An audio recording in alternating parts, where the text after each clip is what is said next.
సంపూర్ణత గల వారము వరకు ఆయన ఇలాగ నియమించెను. ఇంతకీ ఏం చెప్తున్నాడమ్మా? విశ్వాస విషయంలో గాని ఏకత్వం ఉండాలి. మనందరం కూడా యేసుక్రీస్తు ఏ విధంగా మనం మరి ఆయన అంగీకరించాలంటే సంఘం అంతా కూడా ఒకే విశ్వాసం కలిగి ఉండాలి. మరి విశ్వాస విషయంలోను, కృపా విషయంలోను, లేదా జ్ఞాన విషయంలోను మరింతగా మనం తెలుసుకోవాల్సిన జ్ఞానాన్ని మనం గ్రహించాలి. మరి అలాంటి జ్ఞానాన్ని గ్రహించి సంపూర్ణ పురుషుల వరకు, సంపూర్ణ పురుషులు అంటే సమానం అంటారండి, క్రీస్తుతో సమానంగా అవ్వాలంటారు. మరి చాలా మంది ఇక్కడ ఉన్న వాళ్ళు మంచి మంచి ఇల్లు కట్టారు. మా బావగారు కూడా మంచి మలికిపురాన్ని బాగా కట్టారు, నవరత్న గారు.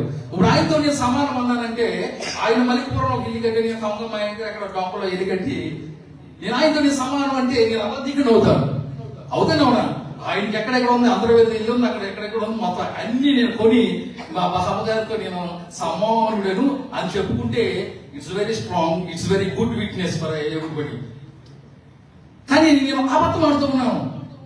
ఆయనకి 4 ఇల్లు, నాకు ఒక ఇల్లు కట్టుకుని నేను అబద్ధం ఆడుతుంది. ఏమన్నాడు? క్రీస్తుతో సంపూర్ణ ఏంటమ్మా? సంపూర్ణ పురుషుల వరకు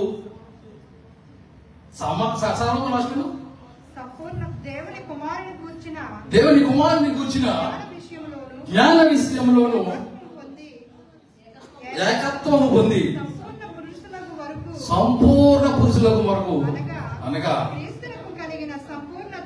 క్రీస్తులకు కలిగిన సంపూర్ణ పురుషులు. మీకు ఏమైనా అర్థమవుతుందండి? పురుషుడు గురించి చెప్తున్న వాక్యం ఏంటంటే, సంపూర్ణ పురుషుడు అంటే ఎవరు? సంపూర్ణ పురుషుడు అంటే తెలుసు కదా మనకి. ప్రపంచంలో చూసినట్లయితే స్త్రీ జెండర్స్ ఉన్నాయి, మేలు, ఫిమేలు, తర్వాత గే, ఇలా అలా సంథింగ్. ఓకే, మనం ఈ విధంగా క్రైస్తవులు అని చెప్పుకుంటూ సగం సగం ఉన్నాం అనుకోండి, సంపూర్ణత లేనటువంటి పురుషుడు.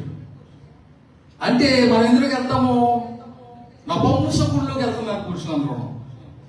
క్రీస్తుతో సమానంగా లేదు. క్రీస్తులో బాప్తిజం పొందిన వారందరూ కూడా క్రీస్తుతో సమానంగా ఉన్నామని చెప్పుకుంటున్నారేమో తప్ప, సమానంగా లేకపోతే మనందరూ కూడా నపుంసకులను, కుక్కలను, మాంత్రికులను, పరలోకానికి వారసులు కావాలని చెప్పి మరి మనకు వాక్యం యాహాంస వార్త మరి రాయించి పెట్టాడని.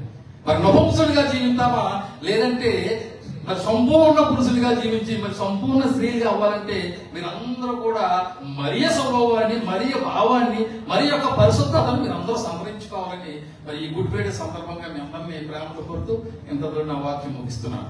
ఆమేన్.